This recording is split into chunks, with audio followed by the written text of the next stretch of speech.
Welcome back, angels.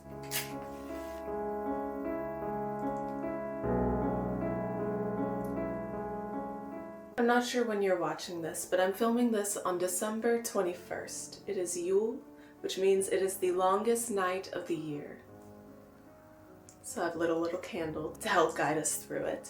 My name is Daphne, and this isn't my usual booktube content, but if you'll allow me to act as your older sister for this video, I would like to tell you about 10 lessons that I've learned this year in 2025.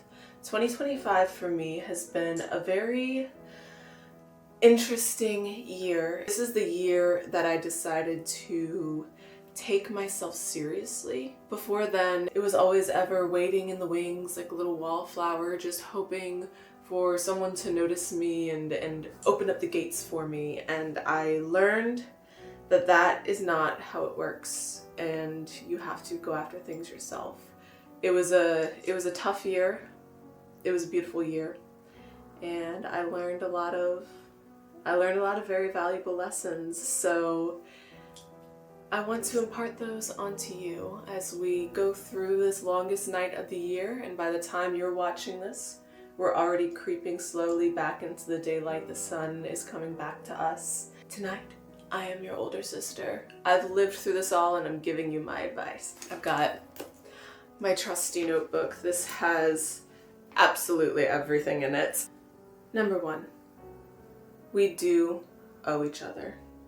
By virtue of being alive and sharing this world, we owe each other a lot. I've noticed online that there's been this increasing conversation about you don't owe anyone anything, and I believe that it's led to a more selfish outlook, and I don't agree with it. I believe it's to our detriment. That is how we end up in an egocentric and selfish and unkind and even cruel world. If you notice, the cruelest people are the ones who are willing to step on anybody's back in order to get what they want. And so I believe that we didn't choose to be alive, but we are. We are alive, and we all share this world together. We owe each other kindness. We owe each other favors. We owe each other companionship and community. We owe each other our art and our thoughts and compassion and empathy. And that's been getting more and more lost, especially on the internet, where people forget that it's a person on the other side of the screen. And it's scary because I've noticed it's kind of broken out of the internet. People aren't just acting like that to an anonymous person on TikTok in a comment section. People are acting like that to friends and family in real life. And there's always going to be a balance between selfishness and selflessness. But if you approach the world with the mindset that we do owe each other something, I believe you'll find that the world opens up into a much more kind and forgiving and compassionate place. Number 2, say yes to every invite. You must experience life and find a community if you wish to create. Stop locking yourself inside. Stop spending your days and your nights in bed on your phone. That is no way to live.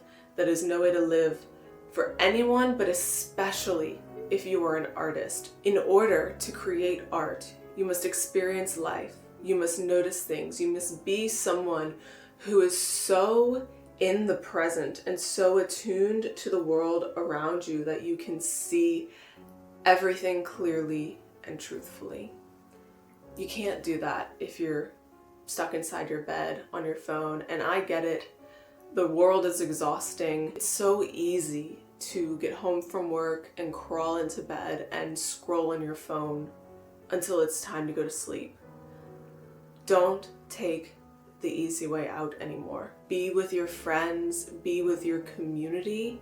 Saying yes to invites and going out is how you strengthen bonds with people and how you form community with people. I promise you, your life will open up, will expand, will get so much better if in 2026 you commit to saying yes to every single invite that you get. Number 3, trying to be liked by everyone is no way to live. I wish it didn't take me this long to learn that lesson, but it did. I am definitely someone who, for the longest time in my life, craved validation and adoration and love.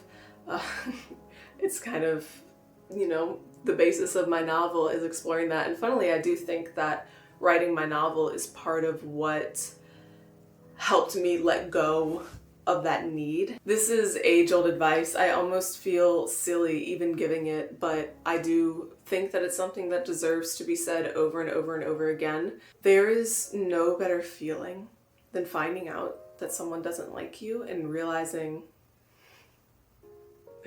it doesn't really matter. It's not something that's going to happen overnight, but if you struggle with wanting to be liked by everyone, it is worth the time to break free of that. Number 4, embrace boredom.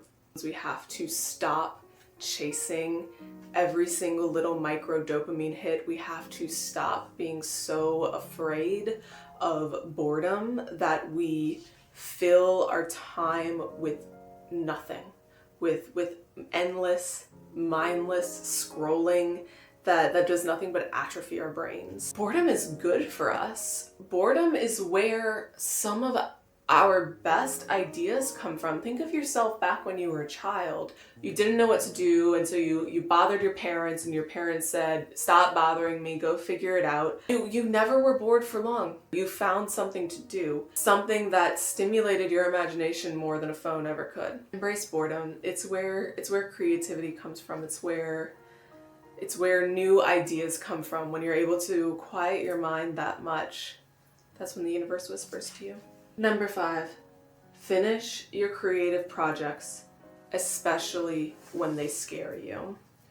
I'm sure I'm not the only person who suffers from you're doing really, really well on a creative project, you're chugging along, and then you get right to the end and you find every reason in the world to procrastinate. You find anything you can do to not finish that project, you will do it. There's something about putting the end that is absolutely terrifying. And maybe that's why I always gravitated towards group creative projects such as plays, because I had no control over the deadline. The end was the end, whether I liked it or not. With my novel, I could throw it in a drawer for the rest of my life if I wanted to. Now I don't want to, and I did end up finishing it.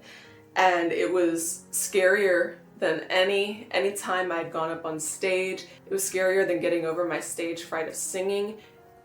For some reason, putting the end on my novel was one of the scariest things I've ever done for a creative project. It's no longer the perfect little idea in your brain. It is the messy piece that's on your paper now that you have to go and fix. Here's my advice for actually finishing something. You can't just say, "Oh, I'm gonna finish it by the end of the year." No. Take a weekend, cancel your plans. It's the only time I'm gonna tell you to actually cancel your plans. Lock yourself in your room, or for me, I just spent all weekend in a coffee shop, and you say, this weekend, not some date in the future, this weekend right here, I am finishing. No matter what. That Sunday evening, it's gonna get done. And you are going to feel all the better for it. Finish your projects. The ones that scare you are the ones that the world needs the most. Don't deny the world that, because remember, we do owe each other. And you owe the world your art. Just like I do, just like we all do. Number 6, go after what you want and be loud about it. No one is coming to pluck you out of obscurity. You can't be afraid to be seen trying and failing. I mentioned this a little bit in my intro because this is the biggest lesson that I personally had to learn this year. I've always been a big dreamer, and every single dream involved someone coming along and just noticing my supreme talent and just saying, "Her!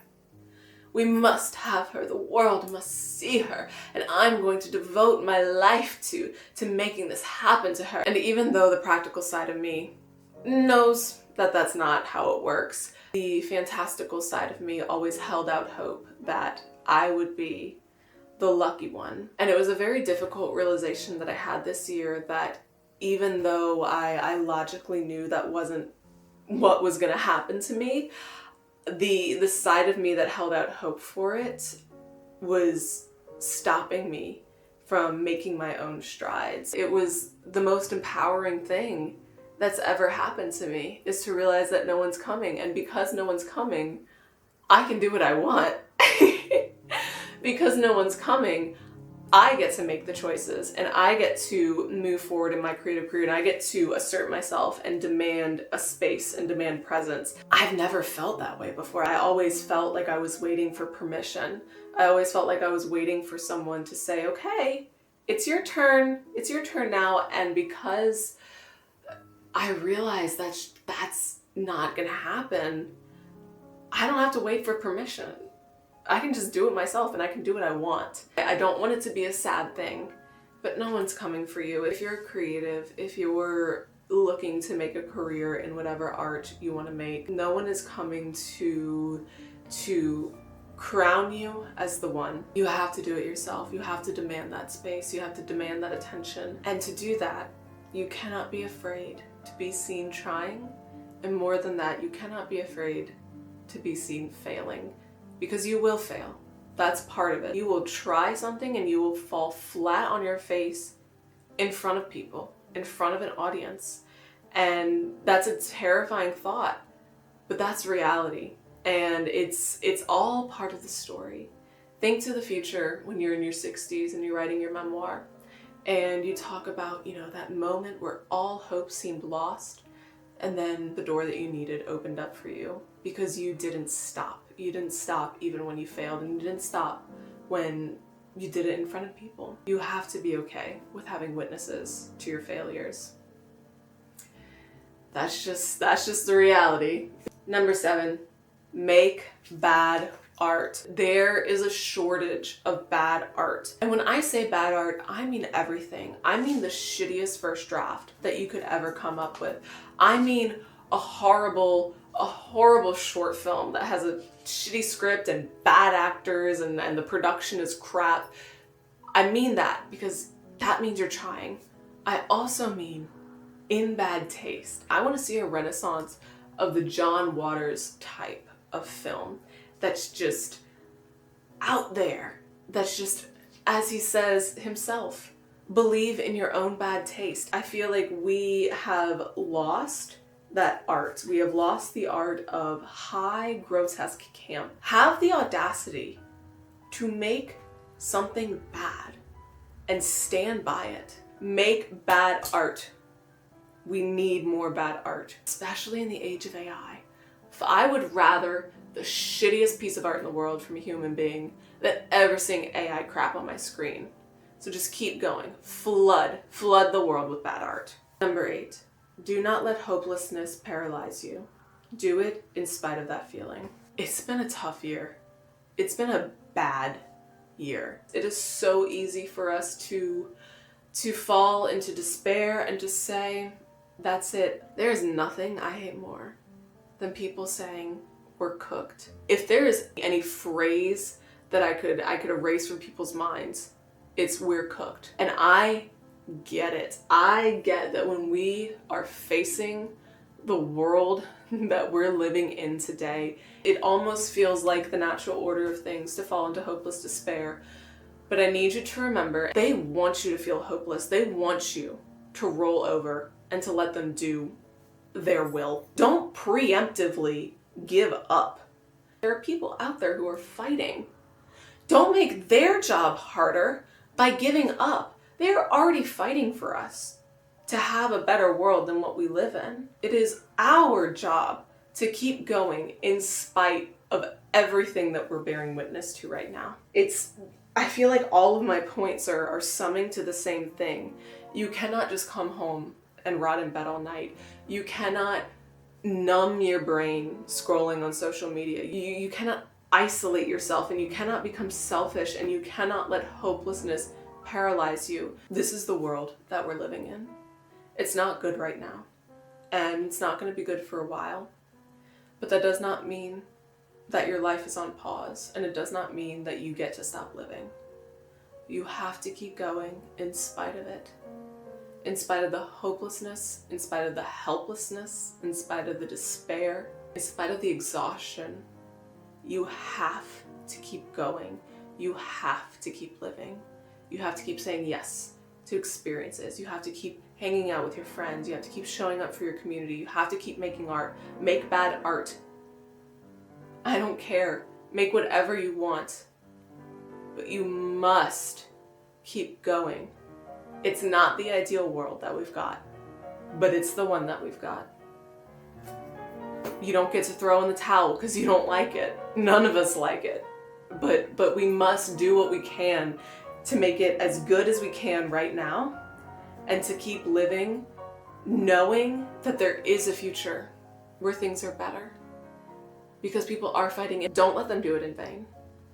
Do not let the hopelessness paralyze you.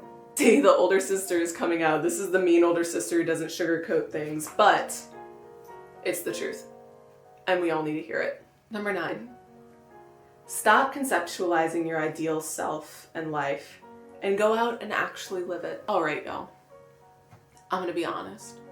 These rebrand challenges, these mood boards you're making on Pinterest, these journal prompts that you're doing, it is a procrastination tool. If that is all you do, you are going to journal your life away. Inaction is miserable. Inaction leads you to regret. You don't need to figure out the perfect self before you dive into it. This is why I don't like these journal Pinterest challenges, because all it does is lead people to believe that they must have everything perfect and they must figure everything out before they can go for it. No. Decide what catches your eye. You can stick with it for a month. It can become your vocation. You never know. You will never know unless you try. And none of it is a waste of time, because following your interests is how you lead a fulfilling and full life. Take some time to decide what you're interested in, whatever that may be. Following your interests and trying new things is how you find new friends and community. It is how you find perhaps a passing fancy, a hobby that you picked up for a little while, or your vocation. I didn't think I was going to become a novelist. I didn't sit down and make a 5-year plan and decide in 5 years I was going to have a novel done. I planned to go into theater, but everything shut down. There was no theater to be had for me to do. And so I decided to pick up writing again, because it's something that I liked doing in high school, and I decided to do it again. And now here I am, 5 years later, with a novel that's about ready to send to agents. I did not imagine that was gonna happen when I picked it up. I genuinely thought when I had the idea for my novel that I'm wrapping up to send to agents now, I thought I would probably get like 10,000, maybe even 20,000 words before I abandoned it. And I didn't. It stuck with me forever. But then there's other things that I picked up for fun. I picked up dance class again for fun, and I can tell you I'm not going to become a professional dancer. It's just something that I do for fun. But it all adds up to a beautiful and fulfilling life. Stop trying to perfect your life and perfect yourself, because there's no such thing.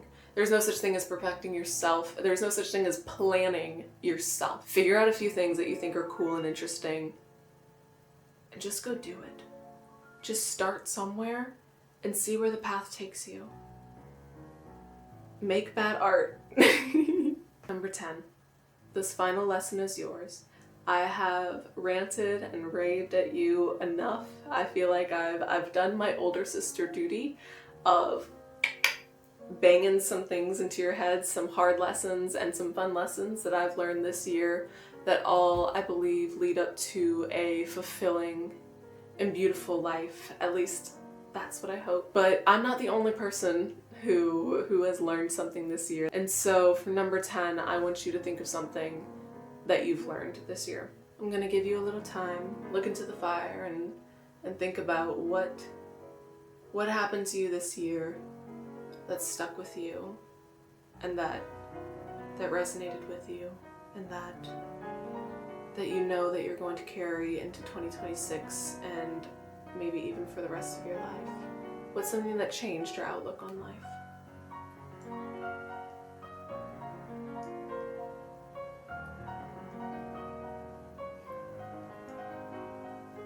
All right. I want you to summarize it real quick. Either tell it to me or write it down, or just think it in your head, and I want you to go back to it later, and I want you to muse on it a little bit more. And if you so please, I would like you to leave it in the comments. I'd like you to tell me the lesson, but you don't have to. I know this is something that's deeply personal, but if it's a lesson that you feel you want to share, I'd love to hear it. Well, I know it's not Yule anymore, but it's Yule for me, so happy Yule. And let's all move into the light together. If you like art, and if you like books and writing and music and hedonism and all that fun stuff, feel free to subscribe. That's what I do over here. And I'll link my socials down below if you want to keep in touch, if you want to hang out on Instagram and TikTok and all that fun stuff. Happy New Year.